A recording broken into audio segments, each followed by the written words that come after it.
The Nevada desert wind cut across Falcon Ridge Air Force Base at 0430 hours, carried with it the sharp scent of jet fuel and the low hum of generators preparing for the day's operations.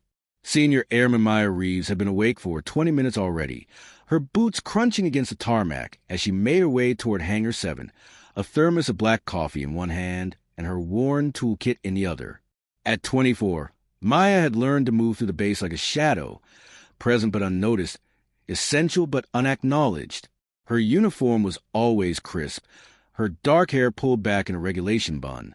But there was something about the way she carried herself that made officers' eyes slide past her. She wasn't imposing like the pilots who strutted through the briefing rooms, wasn't commanding like the engineers who argued over schematics in the operations center. She was simply there, a pair of hands that fixed things, a quiet voice that confirmed diagnostics. "Morning, Reeves," called out Staff Sergeant Marcus Chun from the hangar entrance, barely glancing up from his tablet. He was reviewing the day's maintenance schedule, his face illuminated by the blue glow of the screen. "Morning, Sergeant," Maya replied, her voice soft but clear. She didn't expect conversation. She rarely got it. Chun was one of the more decent ones, at least acknowledging her existence, but even he saw her as just another technician in a sea of uniforms. Inside Hangar 7, the pride of Falcon Ridge waited in climate-controlled silence. 3 F-35 Lightning II fighter jets, their angular bodies gleaming under the fluorescent lights like predatory birds at rest. These weren't just aircraft. They were flying computers, each one worth over $80 million, packed with technology that most nations could only dream of possessing. Stealth capabilities, advanced sensors, integrated weapon systems. The F-35 represented the cutting edge of American air superiority. Maya approached the nearest one, tail number 317, with the reverence others reserve for religious sites. While other technicians complained about the jet's complexity, its finicky systems and endless software updates, Maya found something almost beautiful in its intricacy. Every panel, every wire, every sensor told a story. She could read the aircraft like others read books. "Reeves, 317 needs a Level B diagnostic before the 0800 test flight," barked Technical Sergeant Rodriguez from across the hangar. He was a thick-necked man in his 40s who'd been working on aircraft since before Maya was born, and he never let anyone forget it. "Captain Winters is scheduled for systems integration testing. Make sure everything's green." "Yes, Sergeant," Maya responded, already pulling up the maintenance logs on her tablet. Captain Winters, she knew him by reputation. Hotshot pilot, decorated, confident to the point of arrogance. The kind of man who believed the jet was an extension of his will, who never considered the dozens of people who kept that extension functioning. She began her work methodically, connecting diagnostic equipment to 317's access panels, her movements efficient and practiced. The hangar gradually filled with other personnel, crew chiefs barking orders, junior airmen hauling equipment, engineers huddled over laptops reviewing flight data from yesterday's exercises. The noise level rose, but Maya tuned out, focusing on the stream of data flowing across her screen. Temperature sensors, nominal. Hydraulic pressure, within parameters. Electrical systems, all green. She worked through each system with practiced precision, but something nagged at her, a subtle irregularity in the avionics data that the automated diagnostics flagged as acceptable, but that made her frown. "Problem, Reeves?" Sergeant Chun had wandered over, coffee in hand. "Not sure yet," Maya said, scrolling through lines of code. "The portside sensor array is showing response times about 40 milliseconds slower than starboard. Still within tolerance, but..." "But nothing," Chin interrupted, though not unkindly. "Within tolerance means green light. We got 6 jets to prep before noon, and I don't have time for perfectionism. Sign off on it." Maya hesitated, her finger hovering over the approval button. Every instinct told her something was off, that those 40 milliseconds meant something. But Chin was right. By the book, everything checked out. And who was she to argue? Just a technician, not an engineer, not a pilot. She pressed a button. Good. Move on to 319. She's got a radar calibration due. The morning progressed in its usual rhythm. Maya worked through her checklist, signed off on repairs completed by the night shift, assisted a new airman who couldn't figure out how to properly torque a panel fastener. Around her, the base hummed with purposeful activity. Fighter jets screamed overhead during training runs, their sonic signatures making the hangar walls vibrate. In the distance, she could hear the distinctive whine of the C-17 transport planes taking off from the main runway.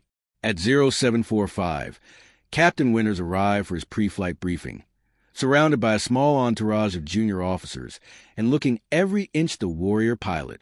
He was tall, square-jawed, with the kind of confidence that came from knowing he was among the best at what he did. He walked past Maya without a glance, already focused on the mission ahead.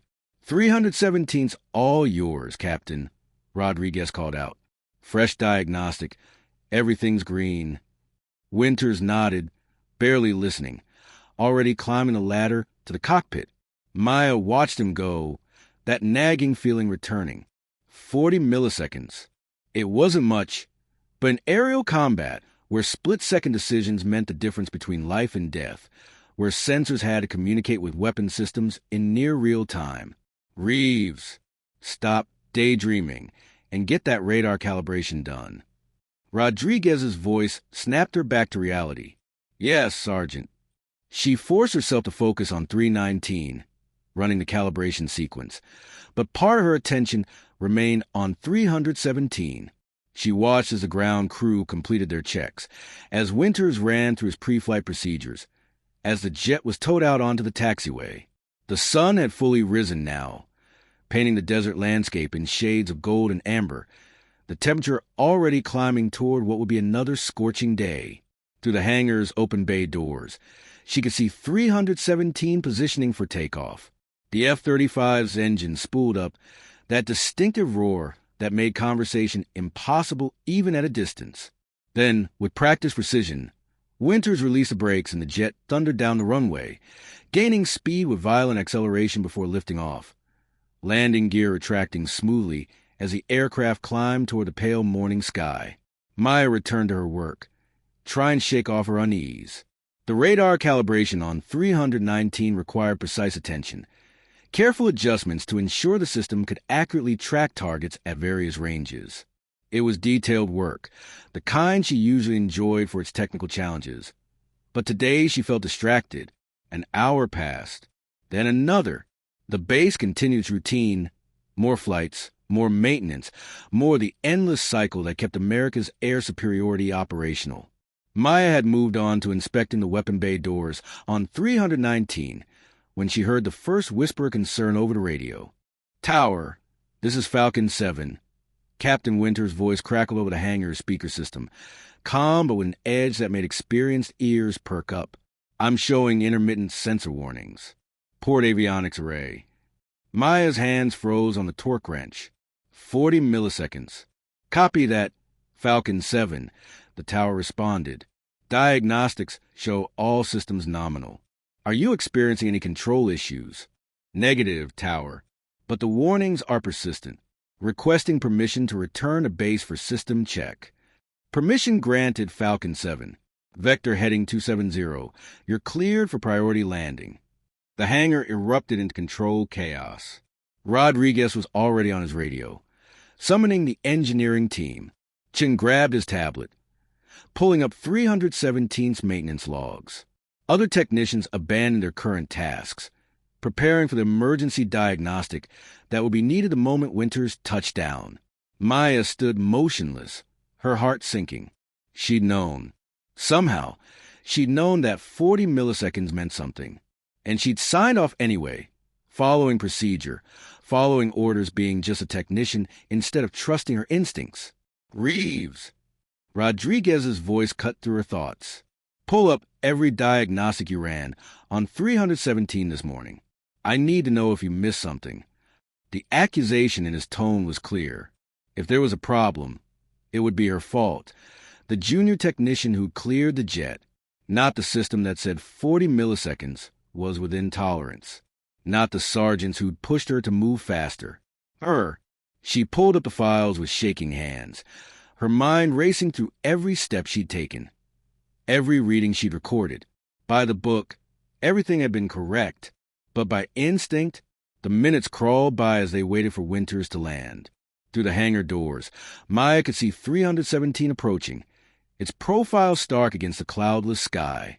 The landing was smooth. Winters was too skilled for it to be otherwise. But as the jet taxied back toward the hangar, she could see emergency vehicles following at a discreet distance, just in case. The moment 317 was in position and powered down, the engineering team swarmed around it like ants on a carcass. Maya hung back, watching as they connected diagnostic equipment, as senior engineers climbed into the access bays, as Rodriguez and Chin argued in low voices while reviewing data. "Reeves, get over here," Chin called after 20 minutes. His face was grim.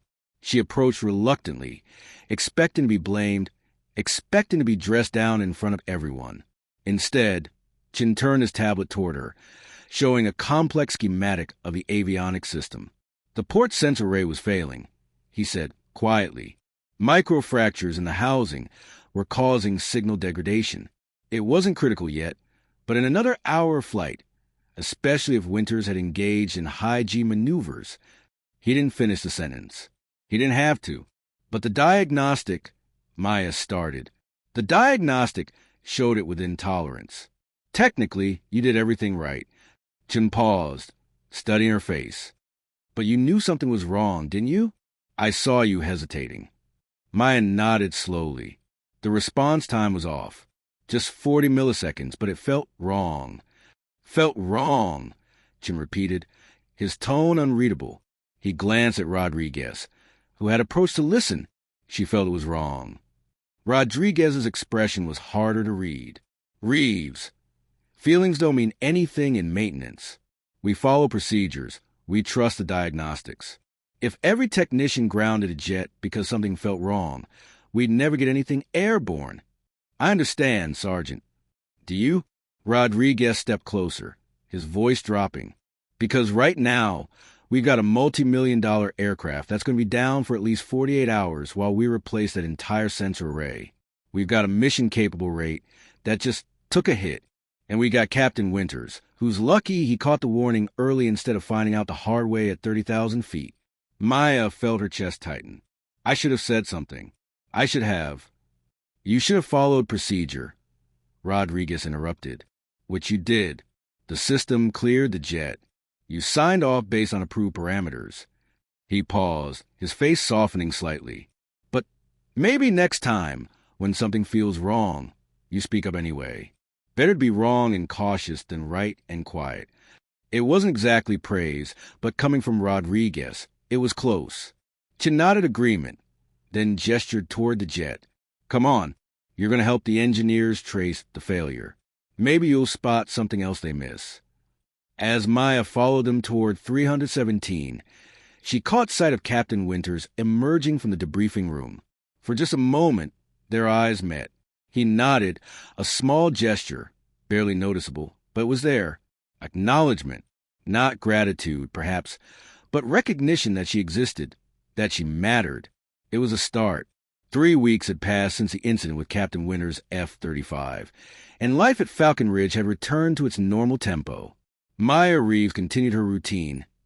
Early morning arrivals, methodical maintenance checks, quiet competence that kept her safely invisible among the base's more prominent personalities. The sensor array failure had been logged, analyzed, and filed away in the endless documentation that the Air Force demanded.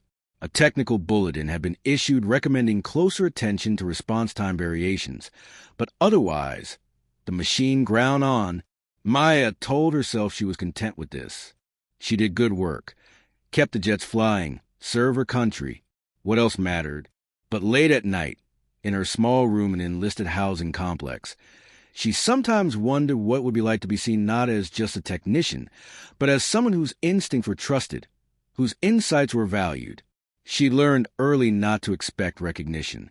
Growing up in rural Oregon as a daughter of a mechanic and a schoolteacher, she developed a fascination with how things worked, taking apart radios, rebuilding her father's old motorcycle, spending hours in the garage while other kids were at parties. Her high school counselor had suggested nursing or teaching, traditional paths for young women, but Maya had known what she wanted. She joined the Air Force at 18, scored exceptionally high on her technical aptitude tests, and requested assignment to aircraft maintenance. What she hadn't anticipated was how differently she'd be treated from her male counterparts. While men with similar scores were fast-tracked into engineering programs or specialized training, Maya had been placed on a standard maintenance track. When she asked about advanced courses, she was told to focus on mastering the basics first. When she offered insights during troubleshooting sessions, they were often credited to whoever repeated them louder. She'd learned to swallow her frustration, to focus on the work itself rather than the recognition. But that didn't mean the hunger for more had disappeared. It was a Tuesday night well past midnight when everything changed. Maya was technically off duty, but she'd volunteered for the night maintenance shift. It paid a small stipend, and more importantly, it was quieter. Fewer people meant she could work at her own pace, think without interruption, really understand the aircraft instead of just processing them through a checklist. Hangar 7 was dimly lit. Most of the overhead lights switched off to save energy. Only a skeleton crew was on duty. Herself, Airman First Class Jackson handling routine inspections on the far side of the hangar, and Senior Airman Foster manning the duty desk. The quiet was profound, broken only by the occasional crackle of the radio and the distant sound of wind whistling across the desert. Maya was working on F-35 tail number 322, performing what should have been a straightforward software update. The Air Force constantly tweaked the jet systems, improving performance, patching vulnerabilities, refining the integration between the aircraft's various components. Usually, these updates were simple: connect the data port, run the installation sequence, verify proper integration, disconnect. An hour's work at most. But 322 wasn't cooperating. The update had installed correctly according to the system logs, but when Maya ran the verification protocol, she got an error code she'd never seen before. ERR_integration _037. The manual had no listing for it. The troubleshooting database came up empty. Even the automated diagnostic system seemed confused, running through its check routines and coming back with anomalous readings, manual inspection required. Jackson, Maya called across the hangar, have you ever seen error code 037 on an integration sync? Jackson wandered over, a tall kid from Alabama with a perpetual sunburn and an easy smile. Can't say that I have. What's she doing? That's just it, I don't know. The update installed.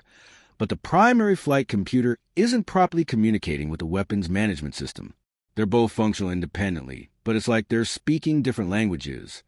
Jackson frowned at the diagnostic screen. Weird. You try a system restart. Twice. Same result. Huh. Well, above my pay grade. Want me to call the duty engineer? Maya glanced at the clock. 0147 hours. The duty engineer would be Staff Sergeant Morrison, a competent but unimaginative technician who'd probably just tell him to log it and let the day's shift handle it. But 322 was scheduled for a priority test flight at 0900. Some kind of systems evaluation that Colonel Bradford herself had ordered. If it wasn't resolved by then... Let me try a few more things first, Maya said. No point waking people up if I can fix it. Jackson shrugged and returned to his work, leaving Maya alone with the recalcitrant aircraft. She stood there for a long moment, studying 322's sleek profile, thinking. The F-35 wasn't really a jet in the traditional sense.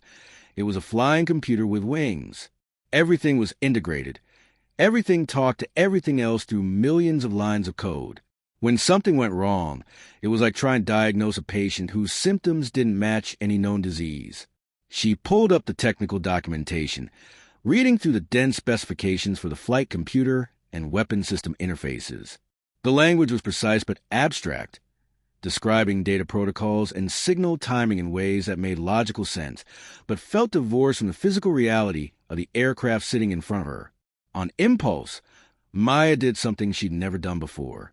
She powered down the diagnostic equipment, set aside her tablet, and simply approached 322 with her hands empty.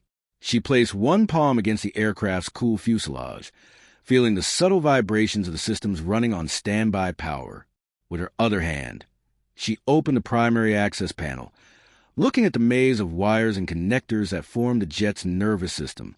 Come on, she whispered, feeling slightly foolish talking to a machine. "What are you trying to tell me?" She closed her eyes, letting her other senses take over. Her fingers traced the cable runs, feeling for heat that might indicate excessive current draw, for vibrations that might suggest loose connections. Her mechanical knowledge was extensive, but this was different. This was intuition, the kind of understanding that came not from manuals, but from hundreds of hours spent immersed in these systems. And then she felt it, a faint inconsistency in the cable bundle running to the weapons management processor. Not heat, not vibration, but something else, a kind of resistance. Without thinking, she followed the cable back to its connection point at the main data bus. The connector looked fine, properly seated and locked, but that feeling persisted. Maya grabbed a flashlight and examined the connector more closely. At first, she saw nothing wrong. Then, changing the angle of the light, she spotted it, a microscopic amount of corrosion on one of the contact pins. Barely visible, certainly nothing that would show up on a standard visual inspection.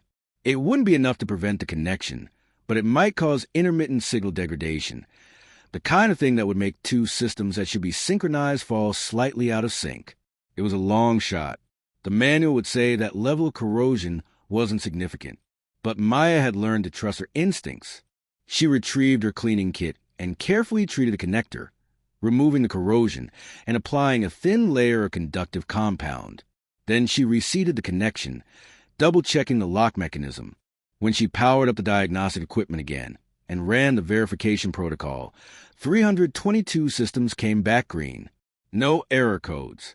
Full integration. Everything communicating perfectly. "Well, I'll be damned," Jackson said from behind her, making her jump. "What did you do?" "Corroded connector," Maya explained, showing him the pin. Barely visible, but enough to cause signal issues. Jackson peered at it skeptically. "That little bit?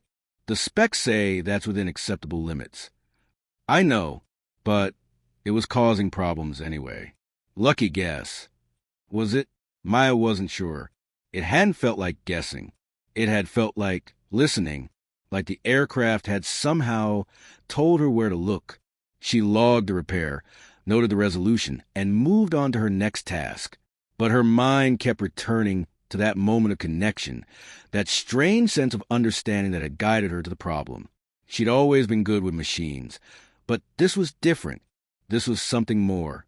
At 0430, as her shift was ending and the day crew began filtering in, Maya was finishing paperwork at the duty desk when Lieutenant Commander Serchun, no relation to Marcus Chun, despite the shared surname, arrived for the morning briefing. Chun was one of the base's senior engineers, a former Navy pilot who transitioned to maintenance and engineering after an injury grounded her. She had a reputation for brilliance and demanding nothing less from those around her. "Reeves," Chin said, stopping at the desk, "I see 322 had an integration error last night. You resolved it?" "Yes, ma'am. Corroded connector causing intermittent signal degradation." Chin pulled up the maintenance log on her tablet, her eyes scanning the technical details. "The connector passed visual inspection during the last Level C maintenance check." "How did you identify it as the issue?" Maya hesitated. How did she explain it? "The cable run felt wrong, ma'am. I followed it back to the source." "Felt wrong," Jim repeated, her tone neutral. "And you found corrosion that was technically within acceptable limits, but causing functional issues." "Yes, ma'am." Chin studied her for a long moment, her expression unreadable. "Good work, Airman. 322's test flight is critical. Colonel Bradford will be pleased it's mission ready." She started to walk away, then paused. "Reeves, how long have you been at Falcon Ridge?" 14 months, ma'am. "And before that?" "Nellis Air Force Base, ma'am. 2 years of aircraft maintenance training, then 18 months on the flight line." "Why haven't you applied for the engineering program? Your technical scores qualify you." The question caught Maya off guard. I didn't think I'd be competitive, ma'am. Most of the slots go to academy graduates or officers. Most, not all, applications for the next cycle are due in 2 weeks." Chin met her eyes directly. "Consider it." We need people who can feel when something's wrong, not just follow checklists. Then she was gone, leaving Maya standing at the duty desk with a sudden, unexpected spark of possibility flickering in her chest. The day's shift took over, the hangar filling with voices and activity. Maya gathered her belongings, preparing to head back to her quarters for a few hours of sleep before her next shift. But as she passed 322 one last time, she placed her hand briefly against his fuselage, a gesture that would have seemed strange to anyone watching, but which felt completely natural to her. "You're welcome," she whispered. She didn't notice Staff Sergeant Morrison watching from the operations office, nor the thoughtful expression on his face as he made a note in his personal log. She didn't see Colonel Bradford reviewing the overnight maintenance reports, her finger pausing on the entry about 322's miraculous overnight repair. She didn't know that wheels were beginning to turn, that her name was starting to be mentioned in conversations among the base's senior leadership. All Maya knew was that something had shifted. For the first time since arriving at Falcon Ridge, she felt truly connected to the work, not just as a technician following procedures, but as someone who understood these machines on a deeper level. And if Lieutenant Commander Chin was right, if there was a path forward that didn't involve remaining invisible forever, maybe, just maybe, being just a technician wasn't where her story ended. It was where it began. The weeks following Maya's late-night repair of F-35 tail number 322 brought subtle but unmistakable changes to her daily existence at Falcon Ridge. Lieutenant Commander Chin had apparently mentioned her name in the right circles, because suddenly Maya found herself being consulted on problems that would normally bypass junior enlisted personnel entirely. When a complex avionics issue stumped the engineering team, someone would suggest, "Get Reeves to look at it." When an unusual error code appeared during diagnostics, the call would go out, "Has Reeves seen this yet?" It wasn't dramatic. She wasn't promoted or given any special recognition, but she was becoming visible in a way she hadn't been before, and with that visibility came both opportunity and scrutiny. Some of the senior NCOs welcomed her insights. Others resented what they saw as a junior airman overstepping her place. Maya navigated this new terrain carefully, trying to be helpful without being presumptuous, offering observations rather than instructions, always deferring to rank while quietly solving problems others couldn't. She'd submitted her application to the engineering program, though she tried not to think about it too much. The acceptance rate was somewhere around 15%, and competition was fierce. Still, the very act of applying felt like stepping out of the shadows, claiming her own competence instead of waiting for others to notice it. It was a Thursday morning in late March when everything came to a head. Maya had reported for duty at her usual 0430, finding the night shift in the middle of a routine that had become comfortably familiar. Hangar 7 held 4 F-35s in various states of maintenance, including tail number 317. Captain Winter's aircraft, now fully recovered from its sensor array failure and performing flawlessly. The morning briefing was routine. Standard maintenance checks, 2 scheduled test flights, 1 minor repair to a landing gear actuator. Maya drew assignment to F-35 tail number 328, which needed a post-flight inspection after yesterday's training exercise. It should have been straightforward. Nothing in the pilot's report suggested any issues, and the automated diagnostic showed all systems green. But as Maya began her inspection, that familiar sense of unease crept over her. On paper, everything was perfect. In reality, something felt off. She started with a standard visual inspection, checking for obvious signs of damage or wear, skin panels, leading edges, control surfaces. All normal. She moved to the landing gear, examining the struts and actuators for signs of stress or hydraulic leaks. Clean. She checked the engine intake and exhaust, looking for foreign object debris or unusual wear patterns. Nothing. It was when she opened a primary electronics bay that her discomfort intensified. The bay was a precisely organized maze of systems, flight computers, sensor processors, communications equipment, all packed into an incredibly small space and cooled by an elaborate thermal management system. To the untrained eye, it was incomprehensible. To Maya, it was like reading a familiar language. And something in that language was wrong. She connected her diagnostic tablet, pulling up real-time data from the aircraft systems. Temperature readings, voltage levels, signal integrity, processing loads, all within normal parameters. But there was something in the pattern of the data, a subtle irregularity that made her frown. The primary flight computer's processing load was fluctuating more than it should. Tiny spikes every few seconds that the automated systems flagged as acceptable, but that struck Maya as unusual. Reeves, you got a problem over there?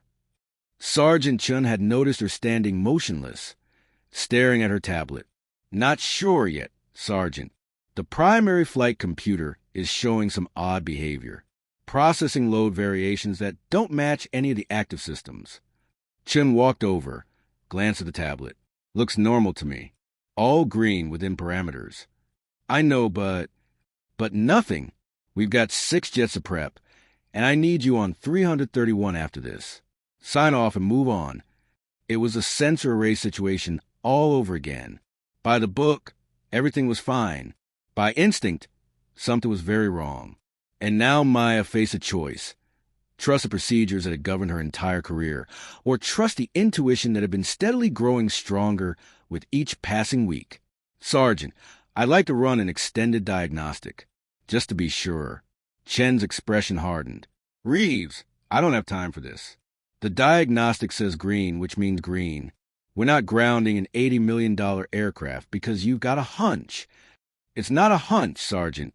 There's a pattern in the data that suggests... That suggests what? That you know better than the engineers who designed these diagnostics? Than the system that's kept these jets flying for years. Chen's voice had risen, attracting attention from other personnel in the hangar. You've been getting a lot of attention lately, Reeves, and I'm glad Lieutenant Commander Chen thinks highly of you. But don't let it go to your head. In this hangar, we follow procedures. We trust the systems. Clear.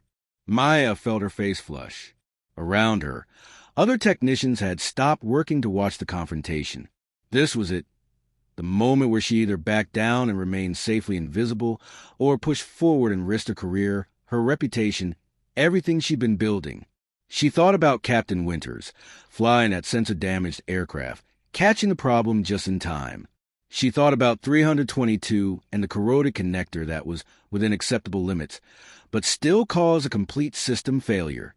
She thought about all the times she'd swallowed her insights, deferred to authority, been just a technician.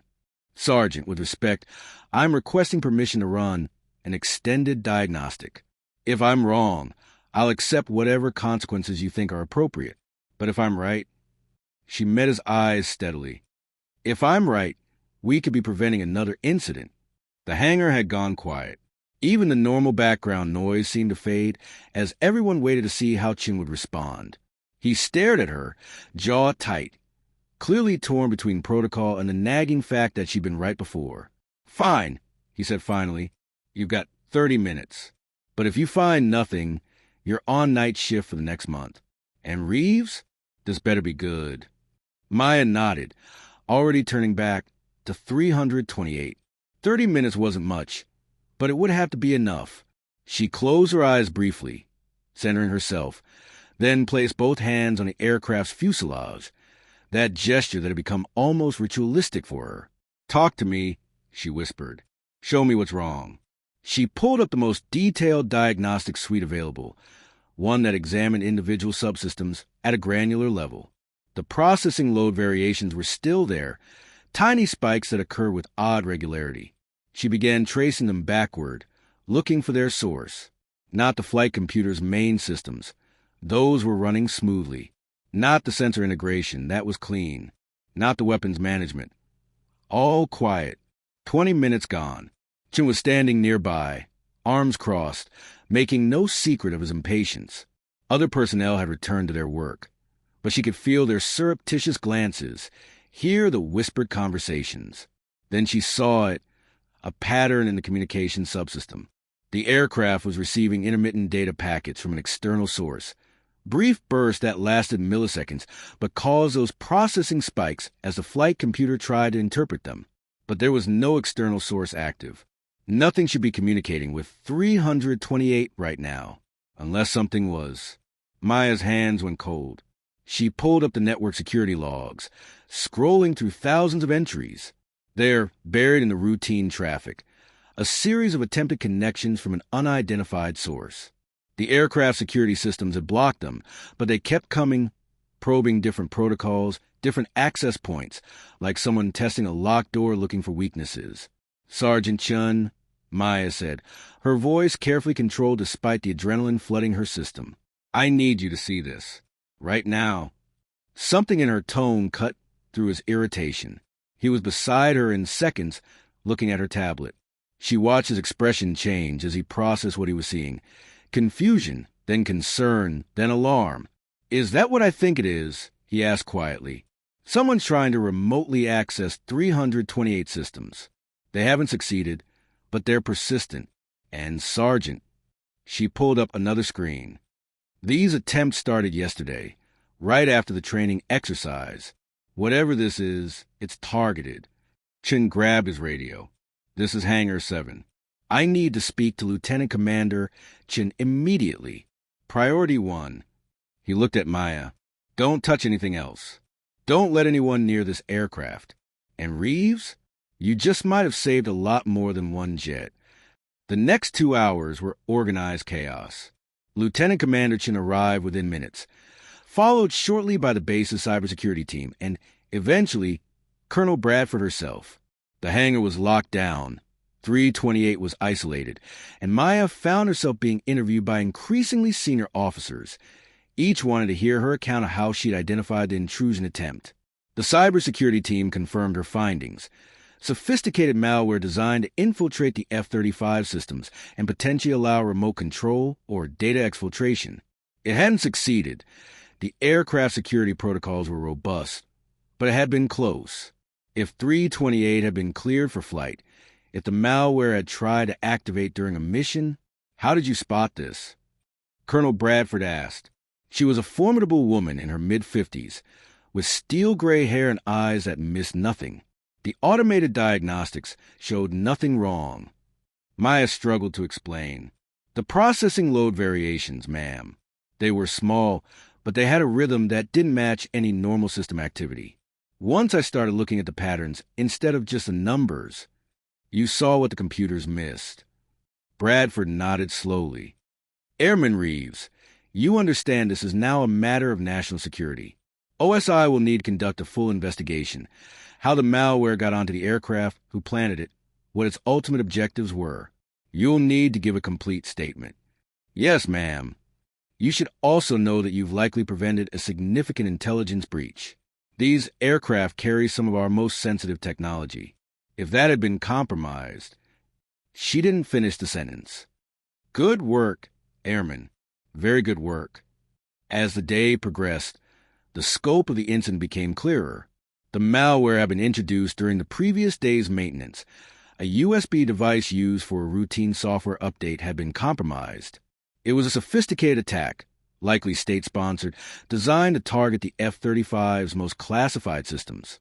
Security protocols had prevented it from fully activating. But if Maya hadn't caught it, the next attempt might have succeeded. By evening, Maya was exhausted, having repeated her story to what felt like dozens of different investigators. The Office of Special Investigations had taken over, treating Hangar 7 as a crime scene. All other maintenance had been halted, while every aircraft was scanned for similar intrusions. The base was on high alert, everyone reviewing procedures, checking equipment, looking for vulnerabilities. Sergeant Chin found her sitting alone in the break room, nursing a cold cup of coffee. He sat down across from her, his earlier antagonism completely gone. "I owe you an apology," he said without preamble. "I should have listened when you said something was wrong. Instead, I nearly got you to sign off on a compromised aircraft. You were following procedure, Sergeant. There's no way you could have known. That's the thing, though. You did know. Maybe not specifically what was wrong, but you knew something wasn't right." He shook his head. "I've been doing this job for 12 years, Reeves. I'm good at it, or I thought I was. But you've got something I don't. Something the diagnostics don't have. You understand these jets on a level that goes beyond technical knowledge." Maya didn't know how to respond to that. She'd spent so long being visible that open praise felt foreign, almost uncomfortable. Lieutenant Commander Chen told me she recommended you for the engineering program. Chun continued. I just want you to know that I'll be adding my endorsement to that application. We need people like you. People who don't just follow procedures, but who actually understand what they're working on. Thank you, Sergeant. That means a lot. He stood, then paused. For what it's worth, I don't think you're just a technician anymore. I'm not sure you ever were. After he left, Maya sat alone in the quiet break room, processing everything that happened. In the span of 12 hours, she'd gone from being reprimanded for questioning diagnostics to being praised for preventing a security breach. The whiplash was disorienting. But more than that, she felt a sense of rightness, of purpose. This was what she was meant to do. Not just maintain aircraft, but understand them deeply enough to catch problems that others missed. To be the bridge between human intuition and machine precision. Her radio crackled. Reeves, report to Colonel Bradford's office. She stood, straightening her uniform, and made her way across the base. The late afternoon sun painted the desert in shades of amber and shadow. Fighter jets sitting silent on the flight line like sleeping predators. She walked past these aircraft hundreds of times, but today they looked different. Today, they felt like hers to protect. Colonel Bradford's office was on the second floor of the operations building, with windows overlooking the main runway. The colonel was standing at those windows when Maya entered, hands clasped behind her back. At ease, Airman, Bradford said without turning. Do you know what an F-35 costs? Approximately $80 million, ma'am. Closer to $95 million, with all systems and weapons. And do you know what it costs to train a pilot to fly one? No, ma'am. Roughly $11 million and 3 years. So when one of these aircraft is compromised, when its systems are infiltrated, we're not just talking about hardware. We're talking about technological superiority, about pilots' lives, about national security. Bradford finally turned to face her. You saved all that today, Reeves. The investigation is still ongoing, but preliminary analysis suggests this was part of a larger espionage operation targeting multiple bases. Your instincts caught it before it could spread further. I'm glad I could help, ma'am. Help. Bradford smiled slightly. That's one way to put it. Airman Reeves, I've been in the Air Force for 32 years. I've seen a lot of talented people, a lot of dedicated service members. But I've rarely seen someone with your particular gift, the ability to read these machines, to sense when something's wrong even when all the instruments say otherwise. That's not something we can teach. That's not in any manual. She walked to her desk, picked up a folder. I've reviewed your service record, your performance evaluations, your technical test scores. You should have been fast-tracked into advanced training years ago, but somehow you've been overlooked. That ends now. Maya's heart began to race. Your application to the engineering program has been approved, effective immediately. You'll begin the course in 3 weeks. Additionally, I'm recommending you for promotion to Staff Sergeant, pending completion of the required training. And Bradford paused, her expression becoming more serious. I'm assigning you to a special project. We're forming a small team to review security protocols for our entire fighter fleet, focusing on vulnerabilities that automated systems might miss. I want you on that team. Ma'am, I don't know what to say. Say yes, Airman. Say you're ready to stop being invisible and start being the asset to this Air Force that you clearly are. Maya stood straighter. Yes, ma'am. Absolutely yes. Good. Dismissed. And Reeves, welcome to the next chapter of your career. Something tells me we're going to be seeing a lot more from you. As Maya left the office, stepping back out into the warm desert evening, she felt as though she crossed some invisible threshold. The base looked the same. Same buildings, same aircraft, same desert landscape stretching to the horizon. But her place in it had fundamentally shifted. She was no longer just a technician, no longer invisible, no longer someone whose instincts were dismissed. She was becoming something more, someone whose unique understanding of these machines was not just acknowledged but valued. She walked back toward Hangar 7, where 328 still sat cordoned off, surrounded by security personnel and investigation equipment. She paused at the perimeter, looking at the aircraft that had nearly been compromised, that had somehow communicated its distress to her in ways that defied conventional explanation. "Thank you," she whispered, knowing how strange it would sound if anyone overheard, "for trusting me to hear you." The jet, of course, didn't respond. It was just a machine, just metal and electronics and code. But Maya knew better. These weren't just machines. They were complex systems with personalities, with quirks, with ways of revealing their problems to anyone who knew how to listen. And she was learning to listen better every day. The months following the security breach incident transformed Maya Reeves' life at Falcon Ridge Air Force Base in ways she could never have anticipated. The engineering program was intense.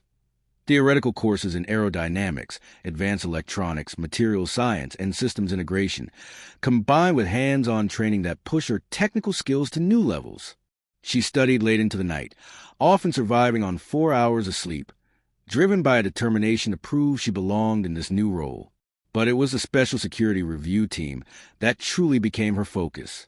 The team consisted of 5 people: Lieutenant Commander Sarah Chun, who led the initiative; Captain Marcus Rodriguez, a former fighter pilot with a gift for strategic thinking; Technical Sergeant James Morrison, who brought 20 years of maintenance experience; Senior Airman David Foster, a cybersecurity specialist who'd helped analyze the malware; and Maya herself, now wearing staff sergeant stripes and carrying responsibilities she'd once only dreamed of.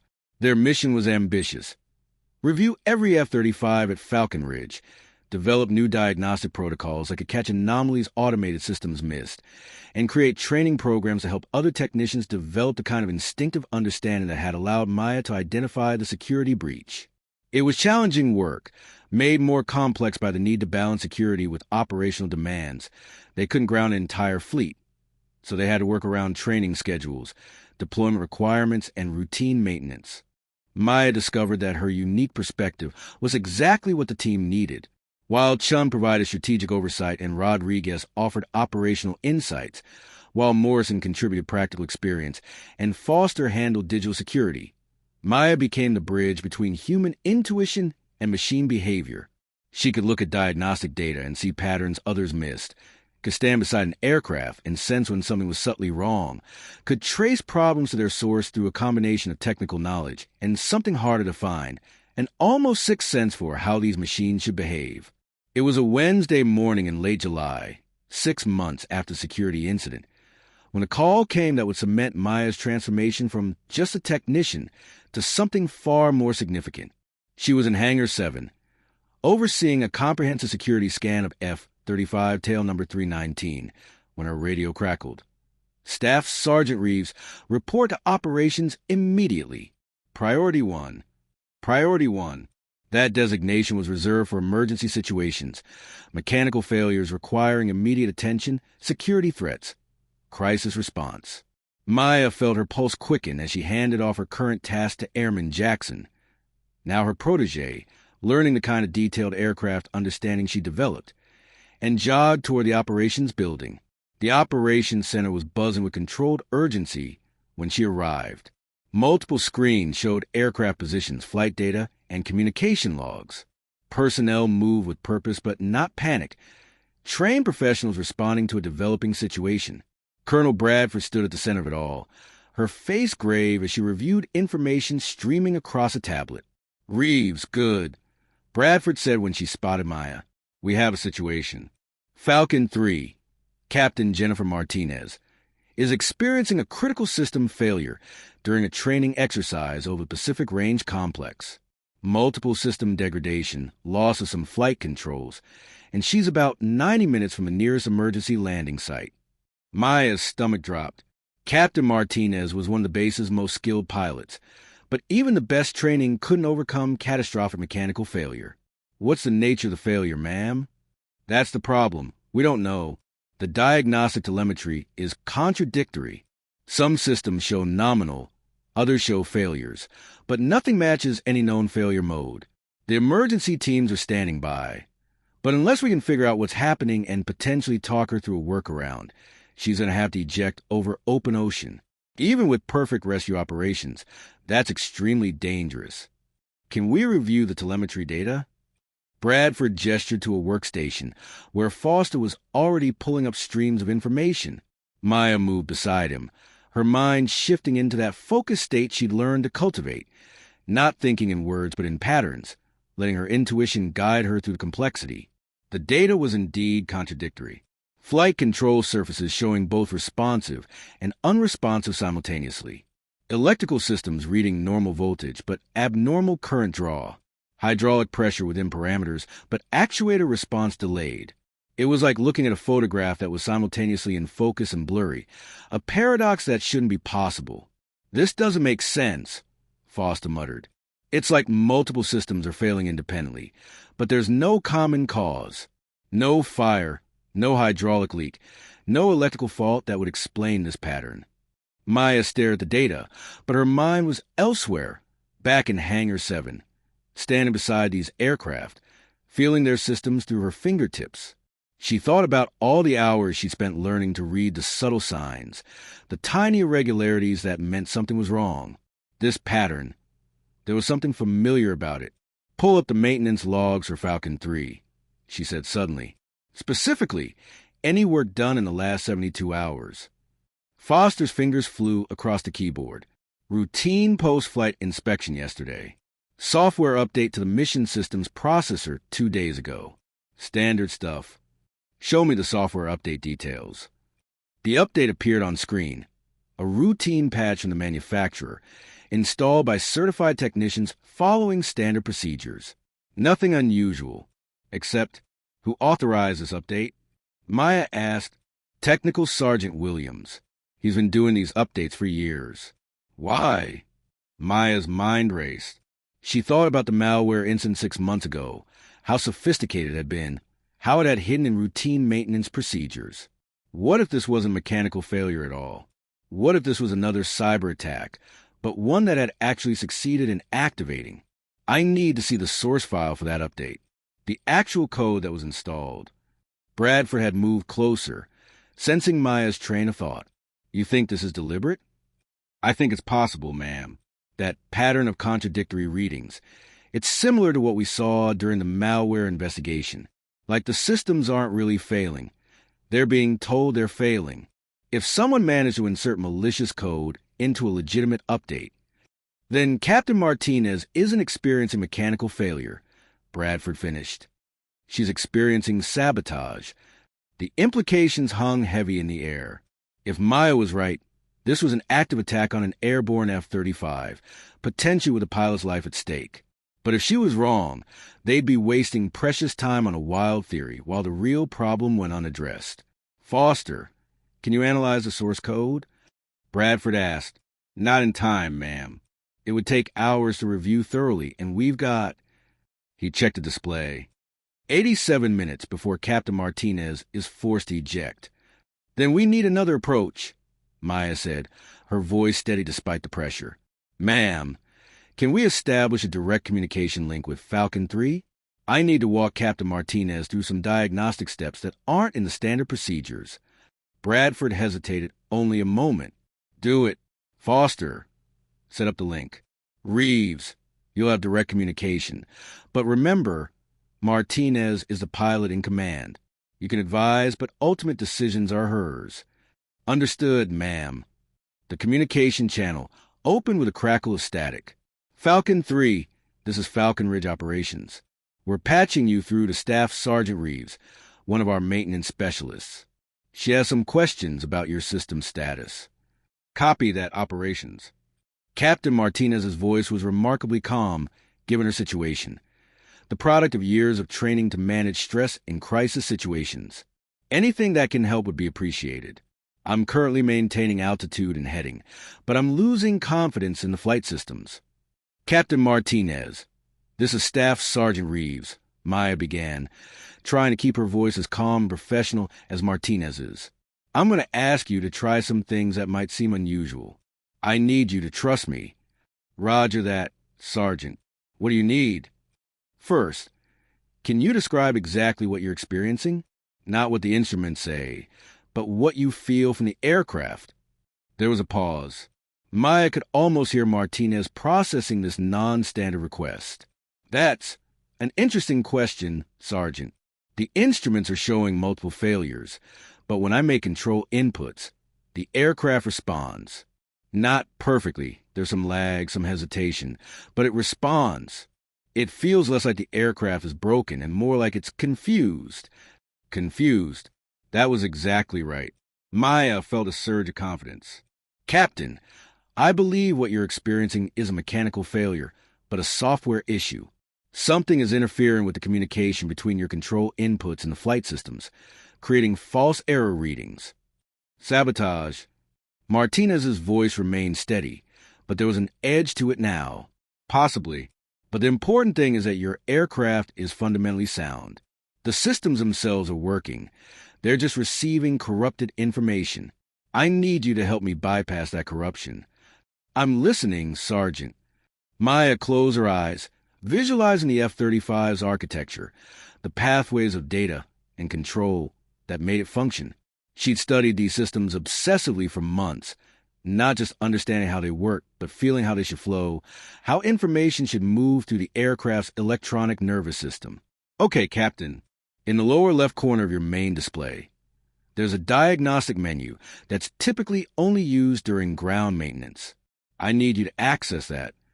Stand by. Got it. Showing multiple submenus. Navigate to Advanced System Override. You'll need to input an authorization code.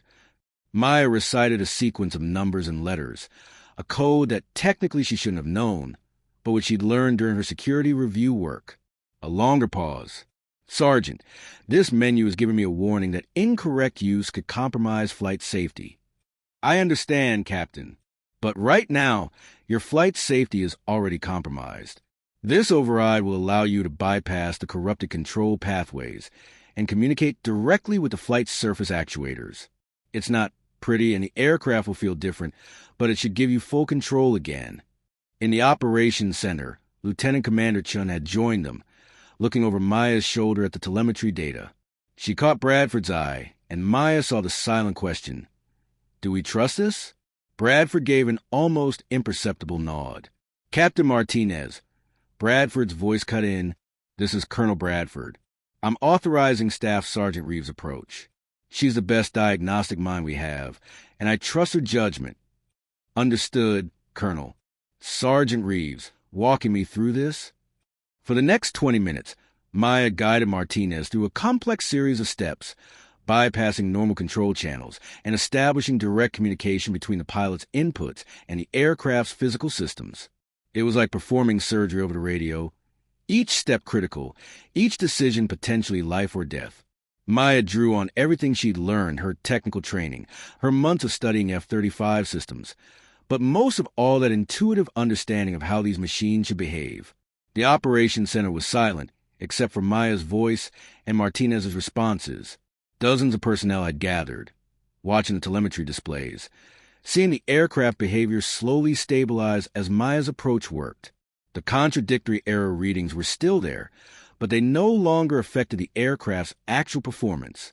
Sergeant, Martinez said finally, and there was something new in her voice, relief, maybe even a trace of wonder. I've got full control. The instruments are still showing errors, but the aircraft is responding perfectly. It feels like I'm actually flying again instead of fighting the computer. A collective exhale swept through the operations center.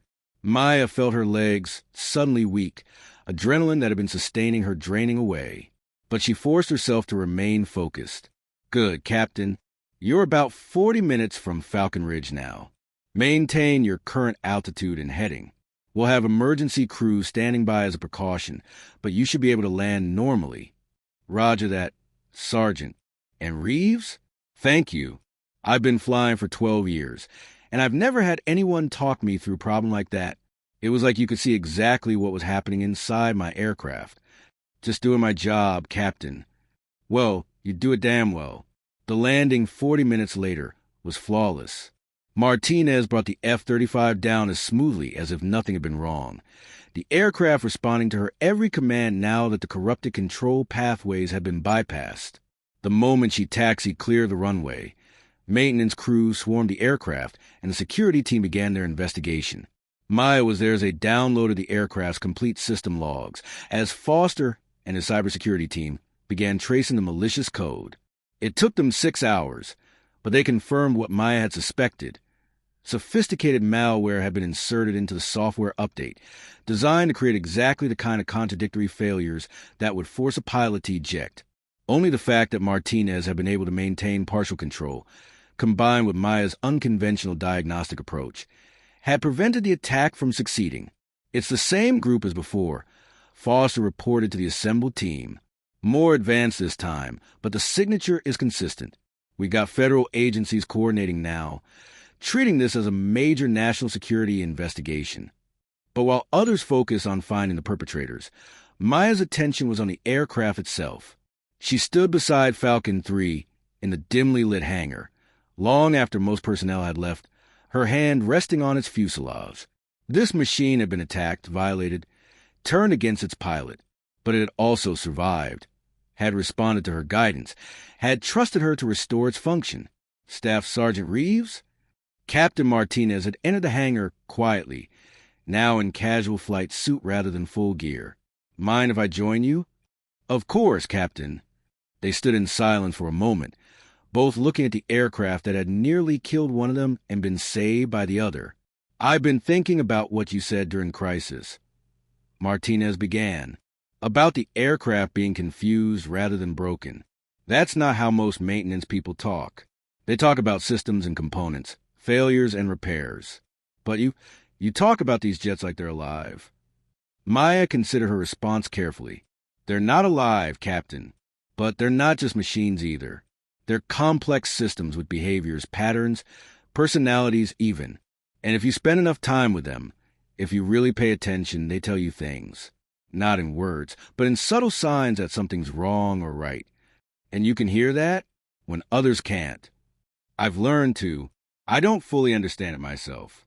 But yes, I can usually sense when something's off, even when all the diagnostics say everything's fine. Martinez nodded slowly. The Air Force needs people like you, Reeves. Pilots get all the glory, but without technicians who truly understand these aircraft. She gestured at the F-35. Today, prove that. You saved my life by understanding this jet better than anyone else could. No. Martinez cut her off gently but firmly. Don't minimize what you did. You're not just a technician.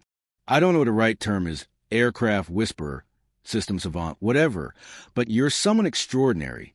And I want to make sure you knew that before the official reports and medals and all that other stuff buries the simple truth. You're damn good at what you do, and I'm alive because of it. After Martinez left, Maya remained with the aircraft for another hour, running her hands over panels, checking systems that she'd helped restore.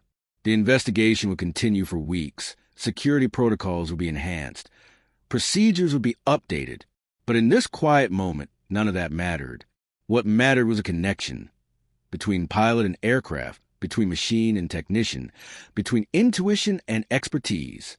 Maya had spent so long being invisible, being dismissed, being just a technician. But she never let that define her. She kept learning, kept trusting her instincts, kept pushing to understand these machines more deeply than anyone thought necessary. And now, finally, that dedication was being recognized, not just with promotions or special assignments, but with something more fundamental: respect, trust, the acknowledgement that her unique abilities were valuable, that her perspective was essential. Her radio crackled one last time. "Reeves, this is Colonel Bradford. Report to my office when you're finished in the hangar." "On my way, ma'am." Bradford's office was still lit despite the late hour, the colonel working through reports that would likely continue well into the night. She looked up when Maya entered, gestured to a chair. "Sit, please." Maya sat, suddenly aware of how exhausted she was. "I've been on the phone with some very senior people today," Bradford began. "Pentagon officials, intelligence agencies, program managers. They all want to know about the technician who diagnosed a cyber attack mid-flight and talked to pilot through bypassing corrupted systems. Your name came up repeatedly. I just applied what I've learned, ma'am. You did considerably more than that. Reeves, I'm not going to mince words. You've demonstrated capabilities that are extremely valuable to the Air Force. There are people who want to move you into research and development, others who want you training new technicians, still others who want you as a permanent troubleshooter for high-priority issues. You're about to have a lot of career options open up. Maya's mind raced.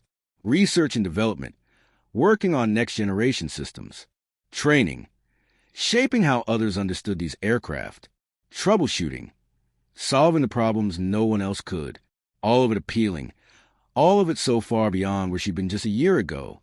Before you get overwhelmed with offers, Bradford continued, I want to make you one of my own. Stay here at Falcon Ridge. Lead the security review team full-time. Help us ensure that no F-35, anywhere in our fleet, is vulnerable to the kinds of attacks we've seen. It won't be glamorous. You'll still be working with your hands, still spending long hours in hangars, but you'll be protecting these aircraft and the pilots who fly them in ways that no one else can. Maya thought about Captain Martinez, maintaining composure while her aircraft betrayed her. She thought about Captain Winters, catching that sense of failure just in time. She thought about all the pilots she'd never met, who trusted that when they climbed into these jets, someone had made sure they were safe. I'd like to stay, ma'am. This is where I belong. Bradford smiled, a rare, genuine expression. I was hoping you'd say that. Welcome to your new permanent assignment, Staff Sergeant Reeves. You've come a long way from being just a technician. With respect, ma'am, I was never just a technician. It just took a while for everyone else to notice. The colonel laughed. Fair point. Dismissed, Sergeant. Get some rest. You've earned it. As Maya walked out into the cool desert night, the base sprawling around her under a canopy of stars, she felt a profound sense of rightness. The F-35 sat silent on the flight line, sleek and deadly and beautiful. Tomorrow, she'd be back in the hangars, working with her team, protecting these machines and the people who flew them. But tonight, she could simply appreciate how far she'd come. From the invisible technician, no one noticed, to the specialist everyone relied on. From following procedures to trusting instincts. From being defined by others' expectations to defining her own path. She placed one hand on the fence, separating her from the flight line, looking at the aircraft arrayed before her. In the darkness, they seemed almost alive, almost aware. I've got you, she whispered. All of you, no matter what. And somehow, she knew they understood. The Air Force had found something rare in Maya Reeves. Not just a skilled technician, not just a dedicated airman, but someone who could bridge the gap between human intuition and machine precision. Someone who could hear what the jets were trying to say when everyone else just saw data and diagnostics. They'd called her just a technician. They'd never make that mistake again.